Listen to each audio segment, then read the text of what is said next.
यह वर्ष श्री गुरु तेग बहादुर जी के बलिदान का 350वां वर्ष इस नाते और संपन्न होगा।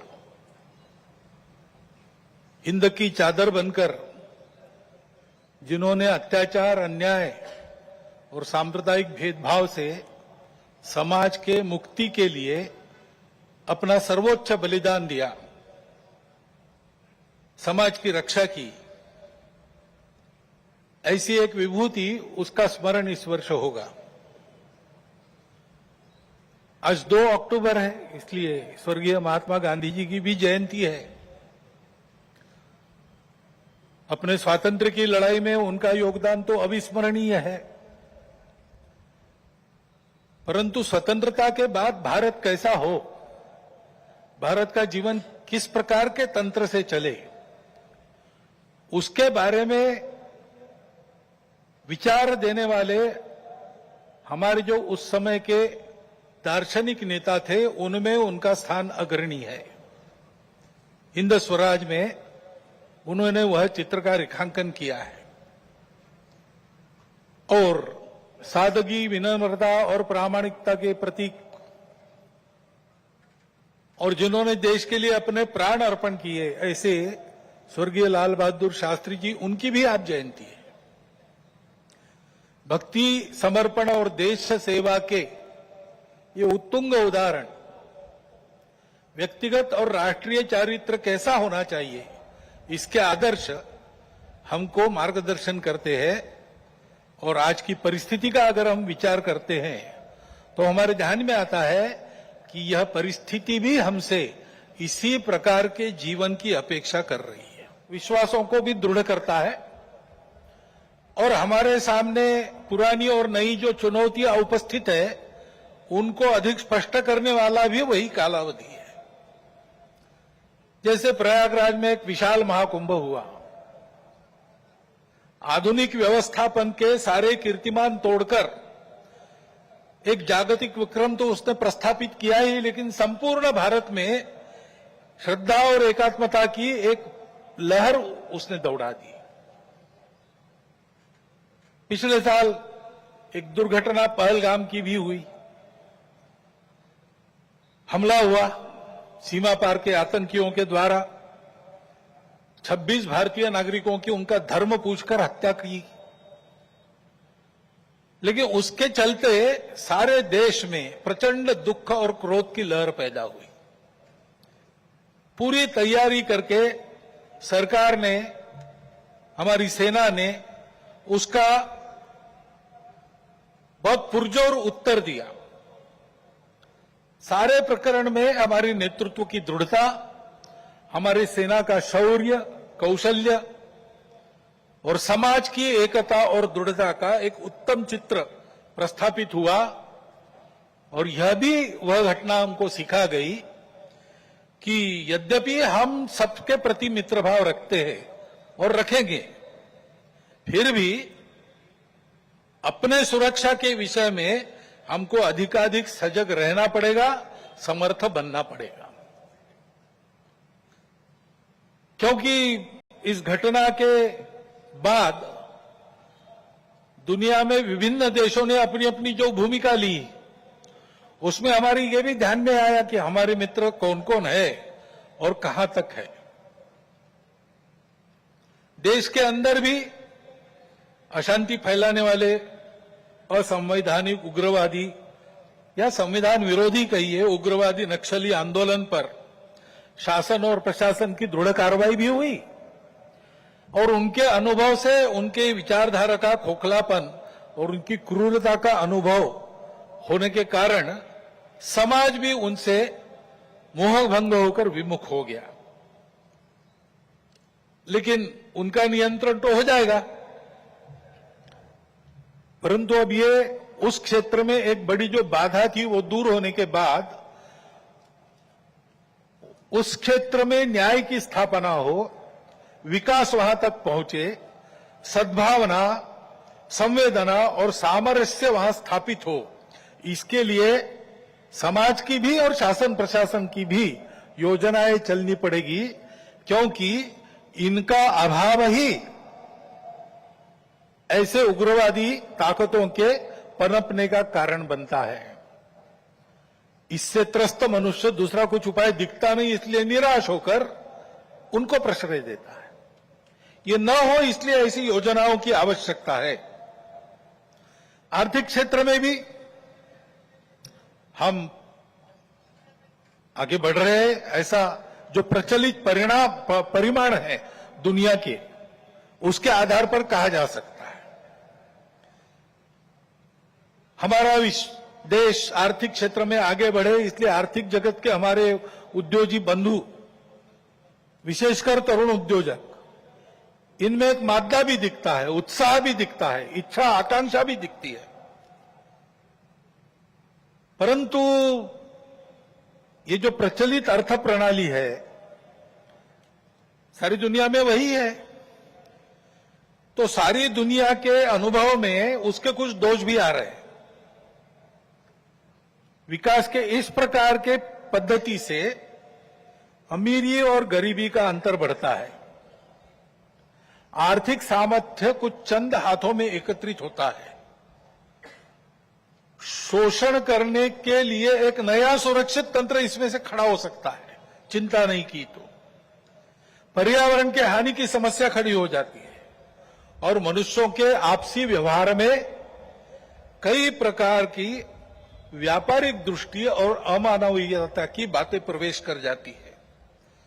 इन दोषों की बाधा हमें नहीं होनी चाहिए, इसलिए भी कि अभी हाल में अमेरिका ने जो नई टैरिफ नीति अपनाई, उनके अपने हित के लिए अपनाई होगी, लेकिन उसकी मार तो सभी पर पड़ रही है। इसलिए ये सारा परिदृश्य अथवा ये सारी प्रचलित पद्धति, उस पर हम निर्भर हो जाए ऐसी नहीं है। विश्व का जीवन परस्पर निर्भरता से ही चलता है। राष्ट्रों में आपस में सब प्रकार के संबंध होने पड़ते हैं। अकेला राष्ट्र अलगाव में, आइसोलेशन में जी नहीं सकता। परंतु ये निर्भरता मजबूरी में न बदल जाए, क्योंकि वो कब बदलेगी, कैसे बदलेगी, उसका कोई पता नहीं। और इसलिए इस निर्भरता को मानते हुए, विश्व जीवन की एकता को मानते हुए, हमको इसको मजबूरी न बनाते हुए जीना अगर है तो स्वदेशी और स्वावलंबन का कोई परिणाम नहीं, कोई पर्याय नहीं। हमको आत्मनिर्भर होना पड़ेगा, स्वावलंबी जीवन जीना पड़ेगा, स्वदेशी का उपयोग करना पड़ेगा, और फिर भी अंतर्राष्ट्रीय संबंधों का सब प्रकार के, राजनयिक हो, आर्थिक हो, व्यापारिक हो, इन सबका जतन हमको करना पड़ेगा।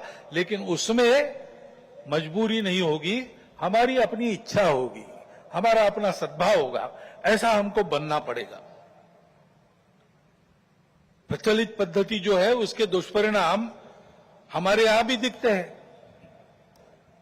अभी हाल में ही जो खबरें पिछले 1-2 साल से चल रही है, प्रत्यक्ष हम देख रहे हिमालय के क्षेत्र में कैसे चल रहा है। वर्षा का अनियमित होना तो सर्वदूर है, प्रकृति के प्रकोप भी बढ़ गए हैं, भूस्खलन होता है, अप्रत्याशित वर्षा होती है, हिम नदियां सूख रही है। ऐसे परिणाम गत 3-4 वर्षों में तीव्र होते चले जा रहे हैं। ये हिमालय हमारे लिए सुरक्षा की दीवार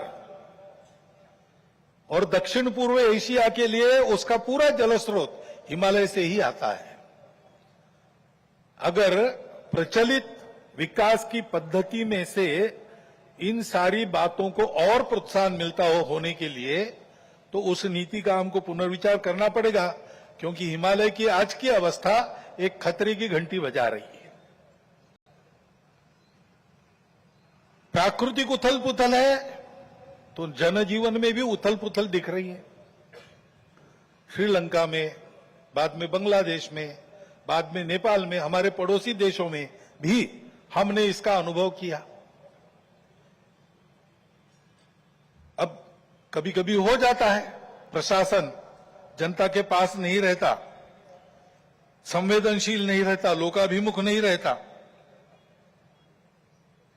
उनकी जनता की अवस्थाओं को ध्यान में रखकर नीतियां नहीं बनती, तो असंतोष रहता है। परंतु उस असंतोष को इस प्रकार व्यक्त होना, ये किसी के लाभ की बात नहीं है। अभी अभी प्रमुख अतिथि महोदय ने कहा, 25 नवंबर के भाषण की याद की, उसमें इस प्रकार के जो आंदोलन है जिसमें इतनी सारी हिंसा और विनाश होता है, डॉक्टर अंबेडकर साहब ने उसको ग्रामर ऑफ अनार्की कहा है। प्रजातांत्रिक मार्गों से भी परिवर्तन आता है, ऐसे हिंसक मार्गों से परिवर्तन नहीं आता है। एक उथल पुथल हो जाती है लेकिन स्थिति यथावत रहती है। पूरे दुनिया का अभी तक का इतिहास देख लीजिए, जब से ये उथल पुथल वाली तथाकथित रिवॉल्यूशंस, क्रांतियां आई, किसी क्रांति ने अपने उद्दिष्ट को प्राप्त नहीं किया।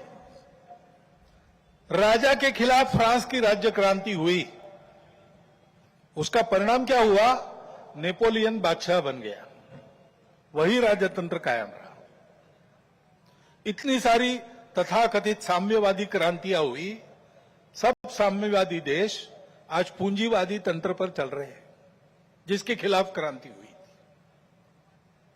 ऐसे हिंसक परिवर्तनों से उद्देश्य नहीं प्राप्त होता है, उल्टा इस अराजकता की स्थिति में देश के बाहर की स्वार्थी ताकतों को अपने खेल खेलने का मौका मिलता है। और इसलिए हमारे पड़ोसी देशों में जो उथल पुथल हो रही, ये हमारे ही देश है, वे हमसे दूर नहीं है। कुछ वर्ष पूर्व भारत ही थे, हमारे अपने हैं। उनमें इस प्रकार की अस्थिरता उत्पन्न होना, ये हमारे लिए, हम केवल उनके पड़ोसी है इसलिए नहीं, वो सब हमारे अपने देश है, इसलिए चिंता का विषय है। हितरक्षण से भी ज्यादा ये जो हमारा आत्मीयता का संबंध है, अपनेपन का संबंध है, उसके चलते ये चिंता होती है। परिस्थितियां ऐसी है, जैसा मैंने कहा, दोनों प्रकार है। सुखदायक रूप बहुत दिखता है, सुख सुविधा बढ़ी, मनुष्य के ज्ञान की, विज्ञान की प्रगति हुई, व्यवस्थाएं आरामदायक बनी, राष्ट्र पास आए, माध्यमों के जरिए भी और आर्थिक लेन देन के जरिए भी। परंतु इस परिवर्तन की, विज्ञान और तकनीकी की गति इतनी ज्यादा है कि मनुष्यों की गति का बदलने की और उसका तालमेल नहीं बैठ रहा है। इसलिए भी मनुष्य जीवन में कई प्रकार की समस्याएं, युद्ध, अन्य छोटे बड़े कलह, ये तो सब चल ही रहे। प्रकृति के उग्र प्रकोप को हम अनुभव कर रहे हैं, लेकिन परिवारों में भी टूटन आ रही है। नागरिक जीवन में बढ़ता हुआ अनाचार, अत्याचार दिखाई देता है। इसके शमन के, इसके उपाय चलते हैं, प्रयास हुए हैं, परंतु इसका पूर्ण निदान होने में वो असफल हो गए। और उसके ऊपर अस्वस्थता, कलह, हिंसा को बढ़ाते हुए विश्व में सब प्रकार की परंपरा, मांगल्य, संस्कृति, श्रद्धा, इसका संपूर्ण विनाश ही आगे परिवर्तन लाएगा। ऐसी उल्टी विचारधारा, विपरीत विचारधारा और घातक विचारधारा लेकर चलने वाला एक नया पंथ उदय में आया। बहुत पहले आया, आजकल वो भारत में भी अपने हाथ पैर फैलाने की कोशिश कर रहा है। सभी देशों में उसके कारण जो समाज जीवन की अस्त व्यस्त अवस्था हुई है और एक तरह से अराजकता की ओर सारा समाज बढ़ रहा है, ऐसी संभावना दिखती है। उसका अनुभव सब देशों में हो रहा है और इसलिए इन सारी परिस्थितियों को लेकर विश्व जब पुनर्चिंतन करता है तो वो भारत की ओर अपेक्षा से देखता है। भारत इसका कोई उपाय निकाले, ऐसे विश्व में भी अपेक्षा है। और सौभाग्य से भारत में एक आशा की किरण ये दिखाई देती है कि नई पीढ़ी में देशभक्ति की भावना, अपने संस्कृति के प्रति आस्था और विश्वास का प्रमाण निरंतर बढ़ा है।